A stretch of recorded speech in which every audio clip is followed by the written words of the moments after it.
1 जुलाई से देश भर में 3 नए आपराधिक कानून भारतीय न्याय संहिता, भारतीय नागरिक सुरक्षा संहिता और भारतीय साक्ष्य अधिनियम लागू हो जाएंगे। 25 दिसंबर 2023 को राष्ट्रपति ने 3 विधेयकों को अपनी मंजूरी दे दी है। आइए जरा आपको बताते हैं कि ये जो कानून अभी हमने जिनका जिक्र किया, इनके आने के बाद क्या कुछ बदलेगा और ये 3 नए जो कानून आ रहे हैं 1 तारीख से, इसमें क्या कुछ है, क्या प्रावधान है, क्या अभी तक खामियां थी जिसलिए इस तरह के कानूनों को लाने की आवश्यकता पड़ी। आपको बता दें कि 3 नए आपराधिक कानून, जिसमें कि भारतीय न्याय संहिता, भारतीय नागरिक सुरक्षा संहिता और भारतीय साक्ष्य अधिनियम 1 जुलाई से प्रभावी हो रहे हैं। इस दिन से दशकों पुराने भारतीय दंड संहिता, जिसे इंडियन पिनल कोड कहा जाता रहा है, आपराधिक प्रक्रिया संहिता CRPC और भारतीय साक्ष्य अधिनियम बदल दिए जाएंगे। केंद्रीय गृह मंत्री अमित शाह ने अगस्त 2023 में इन तीनों कानूनों में बदलाव का बिल लोकसभा में पेश किया था। आजादी के पहले बने ये कानून अब तक चल रहे हैं। आइए अब आपको यह भी बताते हैं कि इन तीनों कानून में नया क्या है। 1 जुलाई से लागू होने वाले 3 नए कानून भारतीय न्याय संहिता, भारतीय नागरिक सुरक्षा संहिता और भारतीय साक्ष्य अधिनियम हैं। ये कानून क्रमशः भारतीय दंड संहिता, आपराधिक प्रक्रिया संहिता और पुराने भारतीय साक्ष्य अधिनियम की जगह ले लेंगे। इन तीनों की जगह ये 3 कानून आ जाएंगे। 12 दिसंबर 2023 को इन 3 कानूनों में बदलाव का बिल लोकसभा में प्रस्तावित किया गया था। इसके बाद 20 दिसंबर 2023 को लोकसभा और 21 दिसंबर 2023 को राज्यसभा से यह पारित हो गया। 25 दिसंबर 2023 को राष्ट्रपति ने 3 विधेयकों को अपनी मंजूरी दे दी। वहीं 24 फरवरी 2024 को केंद्र सरकार ने घोषणा की थी कि 3 नए आपराधिक कानून इस साल 1 जुलाई से लागू होंगे। केंद्रीय गृह मंत्री अमित शाह ने लोकसभा में विधेयक पेश करते हुए कहा था कि प्रधानमंत्री नरेंद्र मोदी ने 15 अगस्त 2022 को लाल किले की प्राचीर से अपने उद्घोषण में यह कहा था कि देश के सामने 5 प्रण रखे हैं। उनमें से एक प्रण था कि हम गुलामी की सभी निशानियों को समाप्त कर देंगे।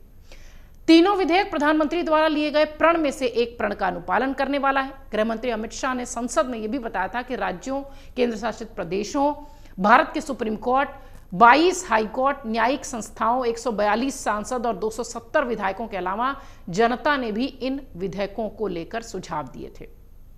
4 साल तक इस पर काफी चर्चा हुई। सरकार ने इस पर 158 बैठकें की। विधेयक विभिन्न समिति की सिफारिशों से भी प्रभावित है। आइए अब थोड़ा और आगे बढ़ते हैं और आपको बताते हैं कि किन किन कानूनों में बड़ा बदलाव हो जाएगा।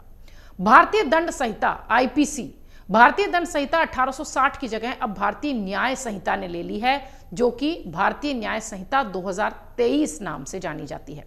यह IPC के 22 प्रावधानों को निरस्त करेगी। इसके साथ ही नई संहिता में IPC के 175 मौजूदा प्रावधानों में बदलाव का प्रस्ताव भी किया गया है और 9 नई धाराएं पेश की गई हैं।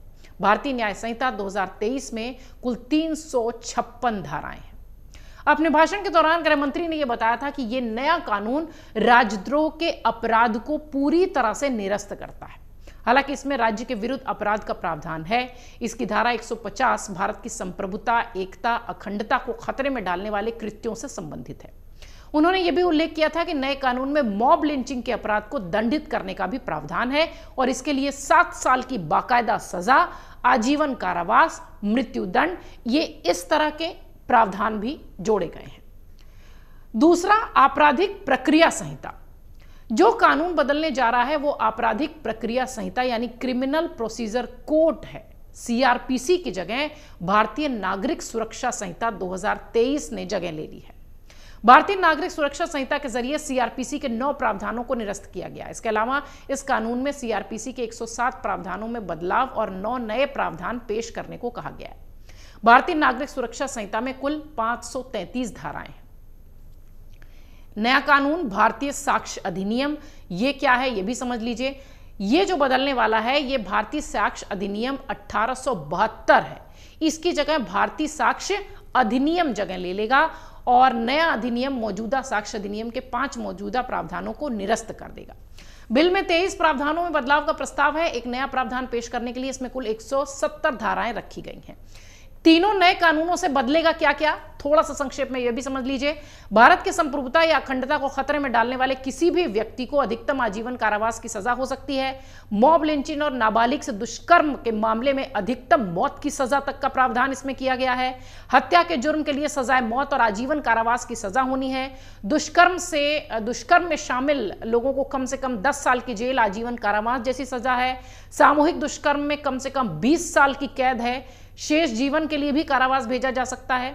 इस बिल के अनुसार यदि किसी महिला की बलात्कार के बाद मृत्यु होती है तो इसके कारण महिला लगातार या फिर बलात्कार के कारण महिला बेहोश होती है तो दोषी को कठोर कारावास की सजा है, जिसकी अवधि 20 साल से कम नहीं होगी। आजीवन कारावास का जो प्रावधान है वो इसमें बढ़ाया गया है। बिल के कुछ खास और प्रावधान हैं जिसमें कि नागरिक किसी भी पुलिस स्टेशन में 0 FIR दर्ज करा सकेंगे, चाहे उनका अधिकार क्षेत्र कुछ भी हो। यानी पहले जैसे हुआ करता था कि हमारे एरिया में नहीं आता है, इस तरीके की बातें अब 1 जुलाई से तो नहीं ही होंगी।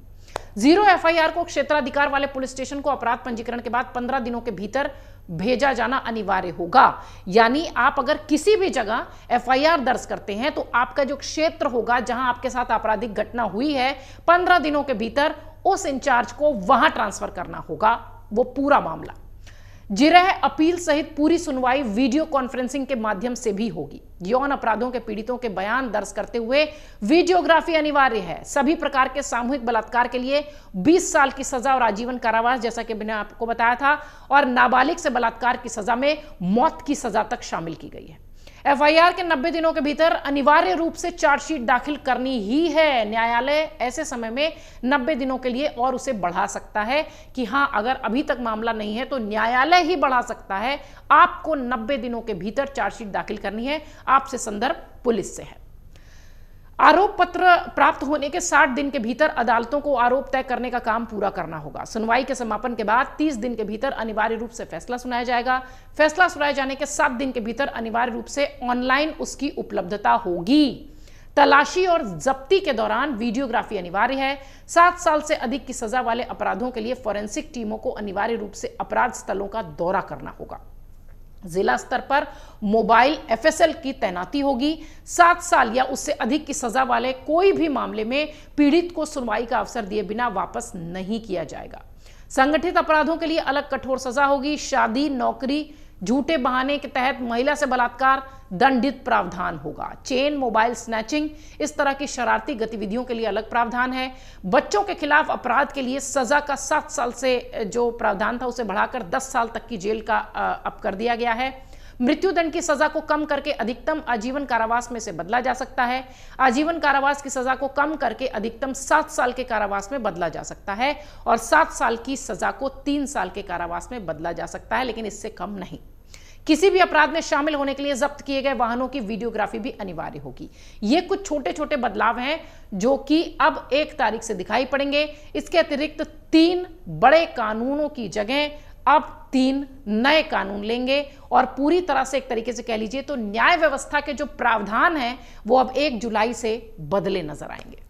अगर आप ये वीडियो YouTube पर देख रहे हैं तो हमारे चैनल को सब्सक्राइब करें और बेल आइकन को दबाना ना भूलें। अगर आप Facebook पर यह वीडियो देख रहे हैं तो हमारे पेज को लाइक करें।